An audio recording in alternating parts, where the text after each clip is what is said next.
بسم اللہ الرحمن الرحیم۔ السلام علیکم ناظرین، اللہ کرے ہم سب کو رمضان کے آخری عشرے کی برکات سے کثیر حصہ ملے، آمین۔ ناظرین، چند دن بیشتر کسی کا ایک بہت خوبصورت قول نظر سے گزرا، جو کچھ یہ تھا کہ کہتے ہیں انسان اپنا پہلا پیار کبھی نہیں بھولتا۔ اگر یہ سچ ہے تو پھر بچے اپنے والدین کو کیسے بھول جاتے ہیں؟ ناظرین، ان دو لائنوں میں کتنی حقیقت اور گہرائی ہے۔ اگر ماں کی جنم دینے کی تکالیف کو بھی ایک طرف رکھ دیں تو انسانی بچے کے 4-5 سال تک کے ہونے تک جتنے امتحانوں سے ایک ماں کو گزرنا پڑتا ہے، اس کا وزن کسی پلڑے میں نہیں آ سکتا۔ ویسے تو ماں کی تمام عمر اپنی بچوں کی چھوٹی چھوٹی فکریں کرتے اور ان کے لیے خوشیاں تلاشنے میں گزر جاتی ہے، مگر ابتدائی بچپن کا زمانہ ماں کے لیے سب سے زیادہ مشکل ہوتا ہے۔ یہی تو بچے کا پہلا پیار ہوتا ہے۔ لیکن جب بچہ بڑا ہو کر ماں کے بڑھاپے کے وقت اس سے منہ موڑ لیتا ہے اور وہی ماں اسے گھر میں بوجھ لگنے لگ جاتی ہے اور اس کی ہوئی چھوٹی چھوٹی بات بھی بری لگتی ہے، تب ماں کے دل پر کیا گزر رہی ہوتی ہے۔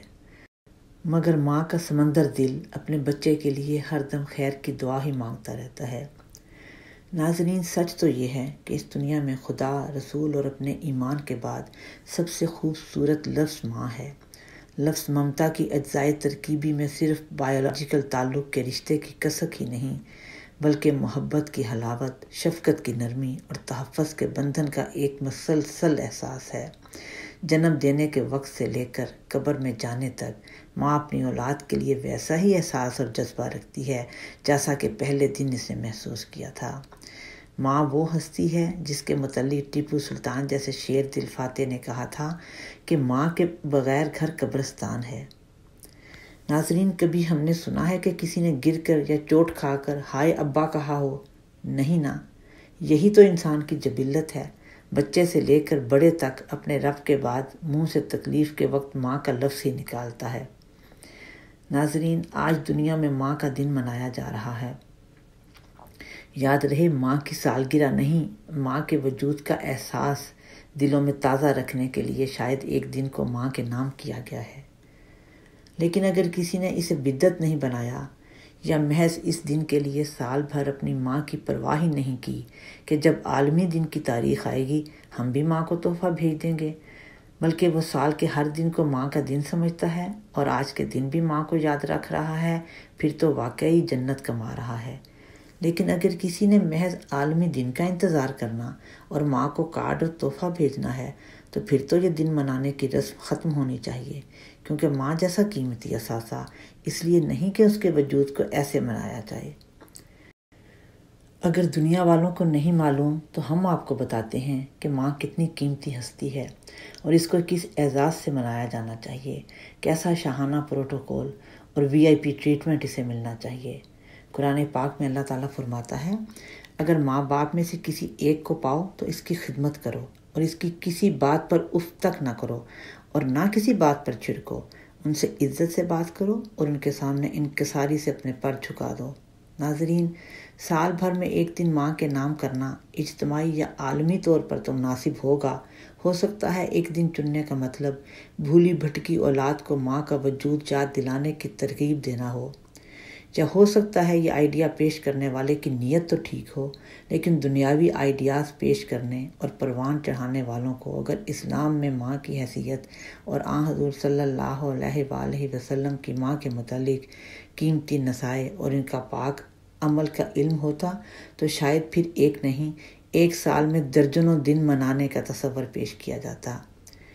اگر دنیا والوں نے محسن انسانیت اور رحمت للعالمین صلی اللہ علیہ وآلہ وسلم کی زندگی اور تعلیم کو سمجھا ہوتا تو ان آئیڈیاز میں بہت خوبصورتی اور جامعیت آ سکتی تھی۔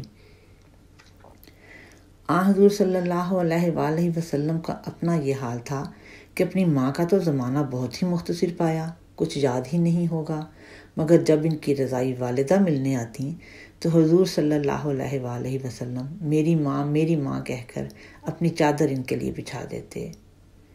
وہ جنم دینے والی ماں نہیں تھی، مگر انہوں نے ماں کی طرح ان کے بچپن میں انہیں دودھ پلایا اور نگہداشت کی تھی۔